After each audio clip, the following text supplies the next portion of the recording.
When I was about 3, my Nana gave me my first Bible. She's given me a few over the years. We've always had one in our house. It's a privilege I haven't really thought about much, until now. I'm here at this special place, Oihi, because I want to find out how the Bible first came to New Zealand and how we can continue the story.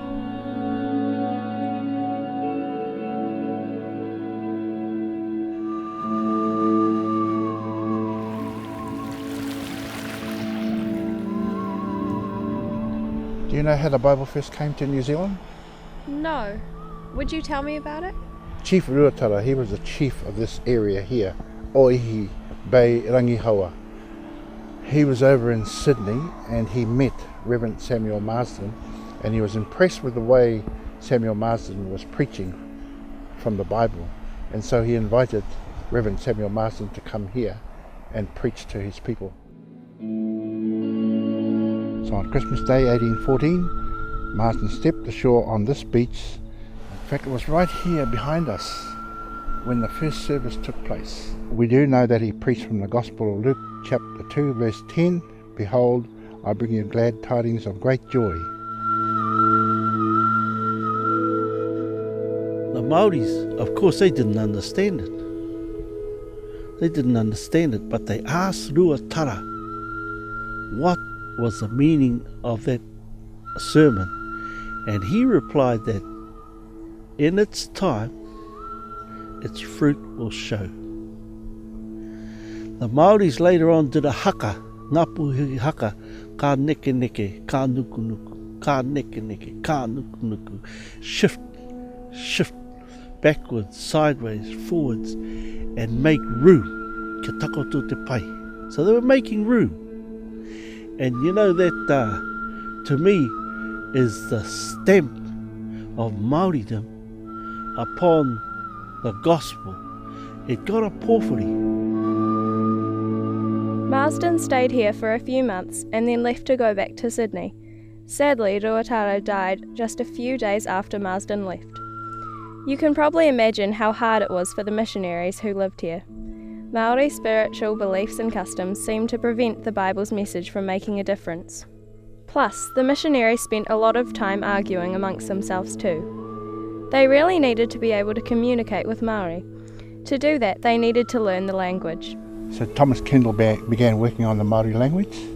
He's writing it down, which at that time was an oral language. This was the beginning of the vision for bringing the Bible into the Māori language.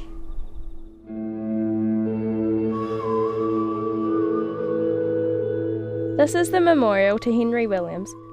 Henry and his younger brother William arrived here at Paihia in the 1820s. Henry arrived first and became the leader of the Church Missionary Society work. He also knew the importance of Māori having the Bible in their own language, so he coordinated the efforts of the various missionaries who were working on the translations. Samuel Marsden wanted to civilize the people first. He decided against it. He said, no, let them get the word of God in their language, that they may discover God for themselves. They published the first scriptures in Māori in Sydney in 1827. This was a collection of some passages from the Old Testament, as well as parts of Matthew and John. They were very popular. So they asked the Church Missionary Society in London if they could have their own printing press. And the CMS said, yep, you can have your own press. And they sent one out here to Paihia, along with a guy who was an expert press operator, and his name was William Colenso. They set it up in a small building at the Paihia mission station, but when Colenso opened the boxes that came with it, he found that there were really important parts missing, not to mention that there was no paper to print on. So, with the help of a local joiner, they made the parts they needed out of wood and stone. They were donated paper from local missionary families. It wasn't long before William Colenso produced the first ever book printed in New Zealand. It was printed right here on his press. They printed the Gospel of Luke after that, and it took nearly 2 years for them to print and bind nearly 5,000 copies of the New Testament in Māori. And this is a copy that was printed here at Paihia from 1836.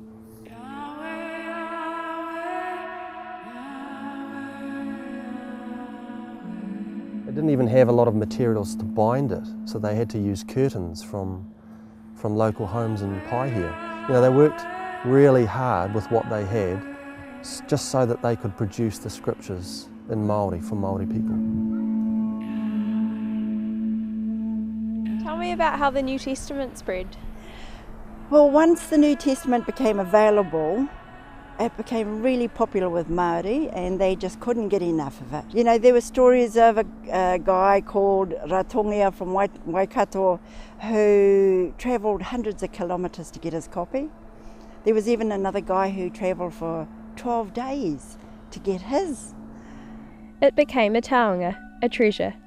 Kalenzo said that many Māori chiefs sent messengers to him to get copies of it.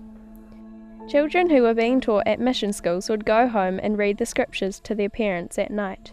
One really important thing is that the Māori were sharing the Bible amongst themselves.